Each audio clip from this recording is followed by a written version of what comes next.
We all know what 4x4s look like. They're robust, square-jawed, big, and this is one of the biggest, the Range Rover. It's 2.5 tons on 20-inch alloys. And this is the smallest one you can buy, the new Fiat Panda 4x4. In comparison to the Rangy, it's like a toy, and just about big enough for real people. Now you might think that a four-wheel drive Panda is nothing more than a gimmick. It's a glorified ride-on lawnmower, more suited to trotting across somebody's wet lawn. But you'd be wrong, because this is a feisty little David, ready to slay off-road Goliaths. In fact, it's spoiling for a fight.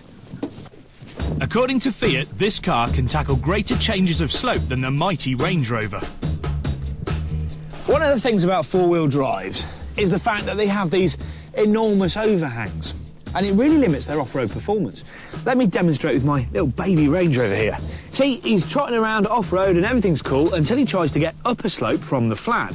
And if you watch, the front end digs in before the front wheels have a chance to get some purchase and drag him up the slope. Same thing happens if he tries to reverse up. Look, overhang, takes away the wheel's grip, and that's it, you're finished. If you look at the Range Rover, we can see it's going to be a problem because even though it's got trick air suspension and an adjustable ride height, it's got a honking great ass. The Fiat doesn't have either of those hindrances because the wheels are so close to the corners of the car. The short wheelbase also means that you minimise the risk of grounding out when you reach the crest of a peak. And Fiat also claim this car can climb a gradient of 50 degrees. That's 5 degrees better than the Range Rover. To find out whether the Fiat really can walk the walk, we thought we'd put it to the ultimate test. This is Delabole Slate Quarry, the nearest thing we could find to an asteroid strike. As holes go, it's rather big. Over 400 feet deep, in fact. It's amazing what a few picks, shovels, well, and the odd stick of dynamite can do.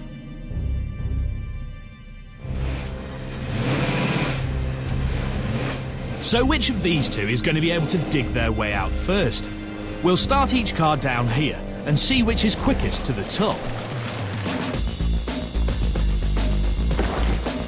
First up went the Range Rover to set a benchmark time. It didn't take long to see why it's established itself as the king of off-road, with a low-range gearbox activated at the flick of a switch.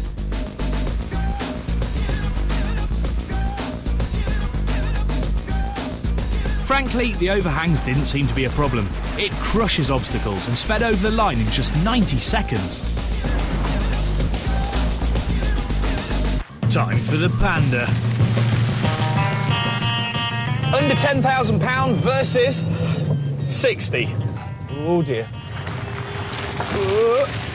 Now the old Fiat Panda 4x4, you remember that really square one, used to be really popular with the police in the Alps because it went places other cars just couldn't get in order to arrest alpine miscreants. And it's still got that kind of mountain goat vibe. It comes with a 1.2-litre 60 horsepower petrol engine.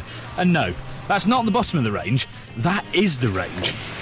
But you can have 6 airbags, parking sensors, an electric sunroof, climate control and a CD player, just like on the 60 grand Range Rover. This is a real fight between the big boys and the little underdog. But I was a fat kid at school. I know what it means to be the underdog. Come on, Panda! Come on! Normally the Panda works in front-wheel drive, but if you lose traction, oil heats up in a special differential gearbox. This makes some friction plates expand and rub together, engaging the rear wheels. Et voila! 4-wheel drive. No buttons, no levers, just clever mechanics. Brilliant! The Range Rover might be a bit quieter and a hell of a lot less bouncy. Ooh, crikey. But I actually think that the little Panda is going to be quicker. Now, mainly because it's just flying around. It's so much more manoeuvrable. Ooh, gosh. But then disaster struck. In the incline that the Range Rover crushed, the Panda was found wanting.